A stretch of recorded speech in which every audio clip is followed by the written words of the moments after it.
Ignition sequence starts. 6, 5, 4, 3, 2, 1, 0. Liftoff. We have a liftoff.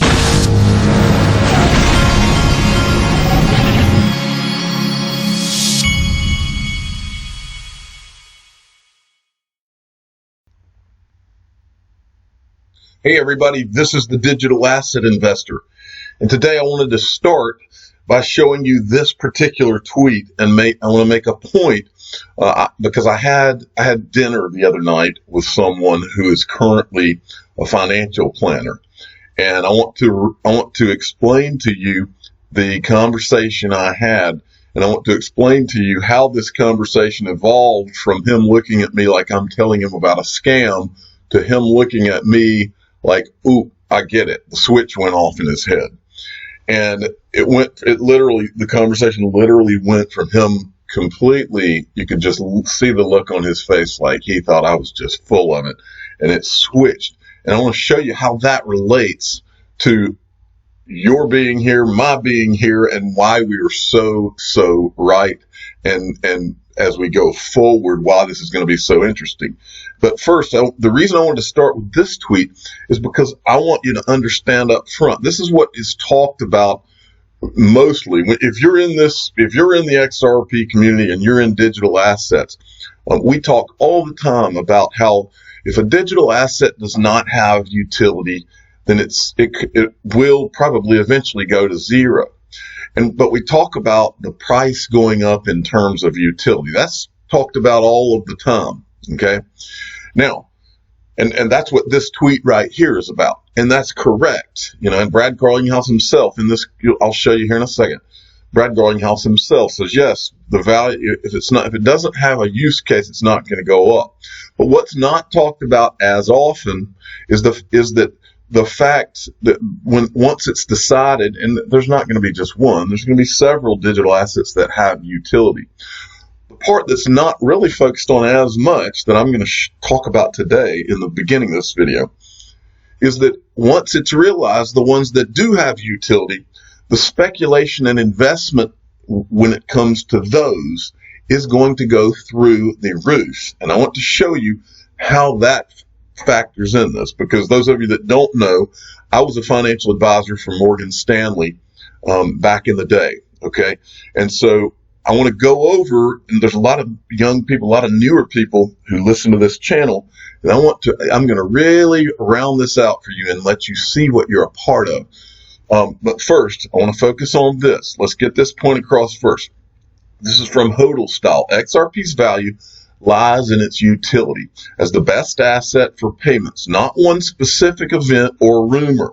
And that's Brad Garlinghouse, 2017. So he's saying if there is no utility, none of this is going anywhere. Okay. But what I'm saying is he's right. But on top of that, once it's understood which digital assets have utility, the speculators and the investors that are watching that, once that's realized, watch the floodgates open. And I'm going to show you how this all works and how it's going to work and relate it to my conversation the other day. It's happening right before our eyes. Pay attention. And this is Brad Garlinghouse, a tweet from August 2017. XRP's value lies in its utility as the best asset for payments. No one specific event or rumor. That's right for the most part. Okay, now they're showing this. This is the liquidity index for Bitso XRP Mexican peso. Many people online have been showing how the liquidity, the volumes are coming up with XRP. In other words, as MoneyGram and probably more companies in the future begin to use on-demand liquidity, it will begin more and more to be seen that XRP actually has utility and a use case, and there's volume going through it. This is only going to go up. So now let's talk about so that goes for XRP. XRP is the greatest digital asset ever created. I've told you that 1,000 times. It is, because it's the first one that commercially has really shown that there's going to be utility. But it's not going to be the only one. There's going to be many that have utility. Many on this list are going to have utility. Many are not, okay? There's no question in the world that XRP, Ethereum, probably Bitcoin will be the only one that doesn't actually have utility that is able to go through the door. But let's just take these three just as an example. And let's talk about my conversation from the other night. So I go to dinner, and this guy who's a financial planner, the guy next to him, who was actually it was the official language snob of the Digital Asset Investor channel, was the one sitting beside him.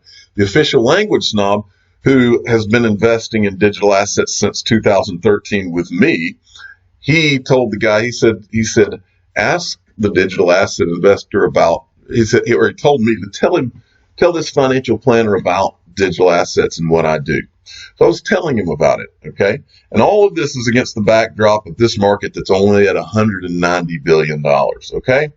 Now, a financial planner, and this is going back to my Morgan Stanley financial advisor days, and I've told this story on this channel a lot, but we have so many new viewers that come in and young people that need to understand this. This is how the investing world works. Okay, when you become a financial advisor, the way that you're taught is you're taught that there are several asset classes, and different asset classes carry different levels of risk. Life is risk, reward. Okay, digital assets are very high risk, but the potential rewards, as you can look from looking back, when these markets go up, they go up thousands of percent in many cases. Okay, so what I was doing is I was talking to this financial planner, and he's looking at me with the eyes of, so now you're going to tell me about this money laundering scheme, Bitcoin, and all of this. Okay, that's where he's coming from. And so I started going over, I told him, I said, I used to be a financial advisor at Morgan Stanley, and I started explaining to him exactly what I'm talking to you about now. I said, well, you know how they train us to talk about how there's when you meet with a client or a potential client, there are asset classes, okay? And I'm going to go through them here. You got stocks, you got fixed income, bonds, things like this, cash and cash equivalents, foreign currencies, real estate, and then commodities. That's really the gist of what they would be. All right.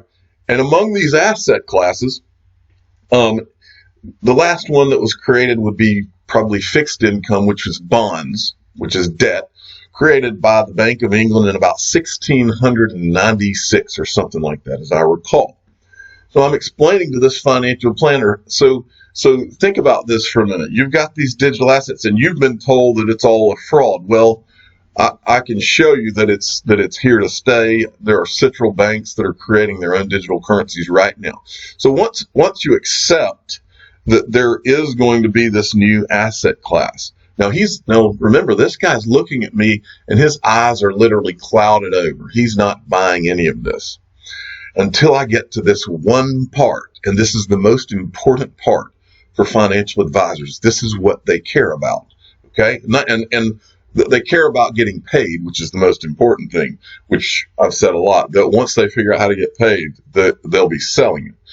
But I was talking to him about these asset classes. Now, when you go and you meet with these potential clients, let's say they have $1 million they're wanting to invest, well, you would treat a potential client, you would present to them a model portfolio for them. Now, if they are 30-year-olds that have just gotten married and they've both got jobs and they've got a baby on the way, they would be more heavily weighted towards things like stocks, okay, which is a higher risk. But if you're meeting with someone who is 50 years old and getting closer and closer to retirement, you would weight their portfolio in less risky things like bonds, and they would begin to think about income producing type things, okay?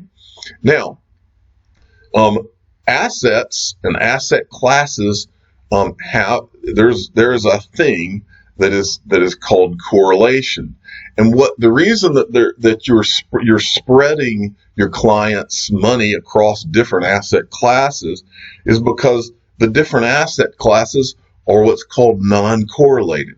In other words, if bonds go up this year, stocks may go down this year. And so it balances their portfolios.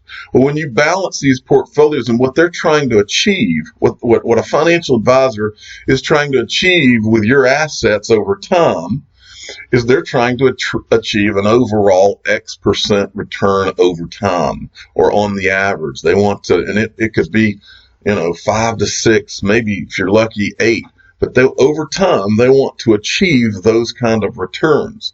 Well, so at this point, I'm talking, and what you're looking at here, this is an actual chart that Morgan Stanley provided these charts for us, and we would show these to a client. And I would say to a client, okay, I want you to look across these years, 1999 to 2018, and look at how the different asset classes have performed over this period of time. Emerging markets did the best in 1999. Commodities did the best in 2000. Real estate investment trusts did the best in 2001. 2002, commodities did the best. 2003, emerging markets did the best. REITs, and then so on. U.S. stocks in 2013 did the best at 32%. And then I would look at that client and I would say, now listen to me. The reason that we want to balance your portfolio across all these is because in any given year, stocks are going to do better, or emerging markets or real estate is going to do better, or commodities are going to do better. And so if we balance these across these, then it protects you, and it is a smart way to allocate your portfolio over time. So I'm talking to this financial planner at dinner, and I look at him and I say, so income digital assets. Not all digital assets, but the digital assets that are going to be seen to have real use, utility, including the greatest digital asset ever created, XRP. And I told him, I said, now look, do you think that the financial advisors and all of these investment banks across the world are going to ignore, even in this year's market, Bitcoin has outperformed any of the assets in the world, okay, at over 100%, okay? And that's in this depressing market that you were all in and you're all so depressed about, okay? Even in that market. And I said, what you're looking at, and this is when the lights went on in this financial planner. I said, now you think about this. We have digital assets that is a non-correlated, and this is the magic words, is a non-correlated asset class that now will be in the mix of these. And every financial advisor and every financial planner, including you, and I pointed at him, I said, including you, is going to do this. And I was talking about this. So if you look at the asset classes in trillions, real estate has 217 trillion. Global debt, bonds, 215. And these numbers could be a little off, out of date. But look, cryptos are way, way, way down here, okay? Cryptos have not even gotten started. And more importantly, cryptos have not really consolidated into the ones that are going to be the ones that actually have use cases. Okay. That process has kind of begun, but it's got a lot further to go. But what all of us that are in this market, we know very clearly at this point that XRP is the greatest digital asset ever created. And it is one of the only digital assets that currently has use that's happening right now and growing every day. And so the moral to this story is that this financial planner, at the end of this conversation, once I said that digital assets are going to be a non-correlated asset class, okay, just like all of these others, they're not correlated with each other. And this presents tremendous opportunity, okay? Now, this non-correlation, what it means, and what I've said for a long time, what it means is that as we go forward, once it's determined which ones of these, which it's already been determined for XRP, Ethereum, and Bitcoin. Once it's determined which ones are going to have the use case, they're going to be put in investment vehicles that you can't even imagine. It's being done right now. And as this market finally takes off, and it will take off, when this all happens, when it goes down, when it finally goes down and starts to accelerate, you're going to have, and I told him this, you're going to have anywhere from 0.5% on up to probably 5% in digital assets with use case. And it's going to comprise the portfolios, not of some, but every retail and institutional investor in the entire world. And that is on top of the utility for XRP. Okay, that's on top of that. So if you're sitting around and you're looking at the market and you get all, I'm not going to go there yet, but if you're looking at like the markets and you're getting all depressed, if you're looking at this that I'm showing you right here, and this upsets you, what you need to, not only utility is what you need to be focusing on, maybe even bigger, what you need to be focusing on is, hey, this is the first new asset class since the creation of bonds in the 1600s, and there is only $191 billion in this. And there are, in real estate alone, there's 200 and something trillion. Stock market, 70 plus trillion. Okay? And when you have a non-correlated asset that has been created, when you have a non-correlated asset class that these financial advisors can look at and say, oh, now I have a new option for further helping my clients diversify, it's going to change the world. I want to end this video by showing you a quote from one of the smartest men on the planet that's ever been on the planet, that is, Winston Churchill. Things are not always right because they are hard. But if they are right, one must not mind if they are also hard. And that is so true. Yes, it is so hard for you to be in digital assets right now.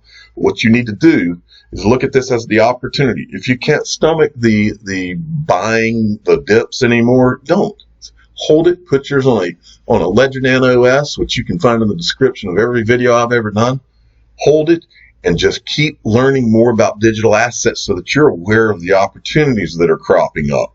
Now, I want to finish this video by telling you about this.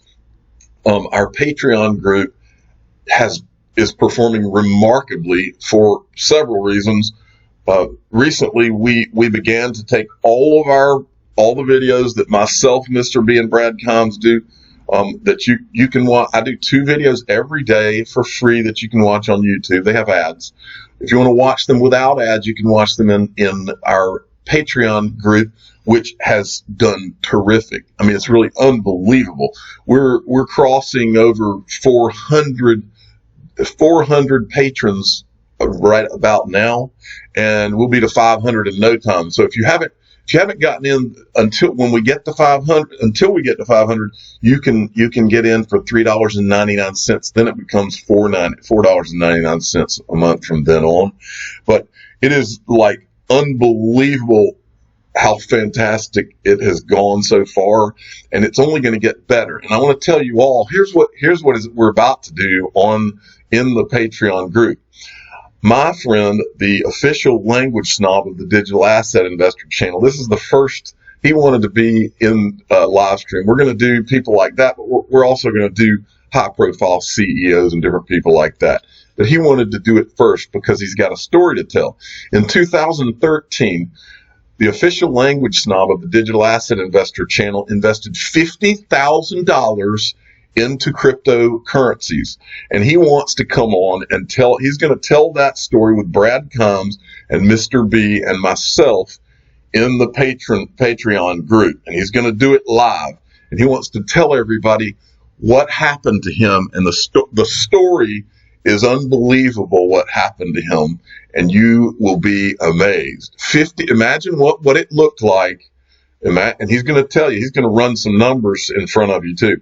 Imagine what $50,000 invested in digital assets looked like, or would have looked like, if you had that and then you went through the 2017 bull run, what that amount of money, and we're going to unveil what that amount of money would have looked like.